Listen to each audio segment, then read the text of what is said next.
bonjour à l'ensemble des collègues.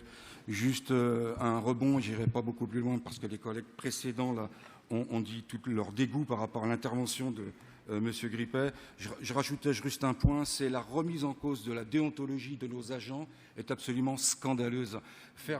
Laisser penser que les agents du CCAS seraient des mafieux au service d'une majorité, je trouve ça purement scandaleux et je suis très étonné que personne dans la majorité, dans l'opposition de droite n'ait repris leurs collègues parce que c'est vraiment une honte. Alors, nous avons tous et toutes ici conscience de la détérioration générale des conditions de vie de nos concitoyens, frappés par les crises engendrées par le mode de production en vigueur, chômage de masse, crise sanitaire, dérèglement climatique, sans parler des conséquences des guerres prédatrices menées ici ou là.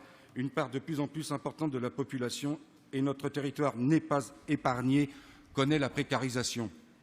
Le gouvernement, plus sensible à l'arrondissement de la fortune des très riches, reste sourd à la misère qui crie. Et j'en profite pour rebondir sur une des interventions de notre collègue Guillaume Richard, qui nous a expliqué qu'il fallait que l'on cesse avec notre cécité, que le gouvernement interviendrait de moins en moins en termes financiers parce qu'il n'avait pas le choix. Eh bien, si, mon cher collègue, le gouvernement a parfaitement le choix, et par exemple, il a le choix d'arrêter de faire des cadeaux fiscaux monstrueux aux grands groupes qui en bénéficient et qui n'ont aucune contrainte et qui se permettent même de continuer à licencier par centaines, voire par milliers, et à délocaliser.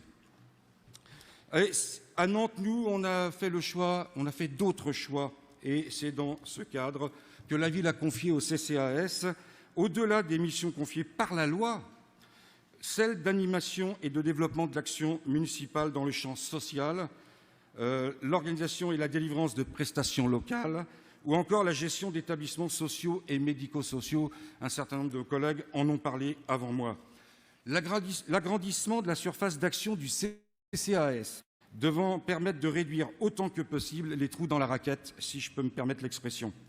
Le rapport 2025 du CCAS qui vient d'être présenté nous donne des chiffres alarmants, avec plus de 9 500 ménages bénéficiaires d'au moins une aide financière, soit une progression de 12,4% par rapport à l'année dernière. C'est un ménage sur 20 concerné. Cette progression, que nous retrouvons peu ou prou sur les autres indicateurs cités, démontre à quel point l'activité du CCAS est essentielle aux habitantes et habitants de cette ville. Face à l'urgence sociale, le rapport nous indique plusieurs actions concrètes devant permettre aux plus démunis les droits qui leur sont dus. Ainsi, de l'ouverture du nouveau point d'accueil à Nantes-Nord, du déploiement de l'équipe mobile d'aide ou encore de la mise en place de la coopérative nantaise des nouvelles solidarités pour mettre en lien les acteurs. Mettre en place des droits, c'est bien, les faire connaître, c'est mieux. Que ce soit dans les domaines alimentaires ou de sobriété énergétique, d'hygiène, de santé, d'accès à la culture et au sport, le CCAS agit. Il agit en faveur des familles, dont les familles monoparentales. Il agit en faveur des personnes immigrées, n'en déplaise à certains, ou sans emploi, avec des réponses personnalisées.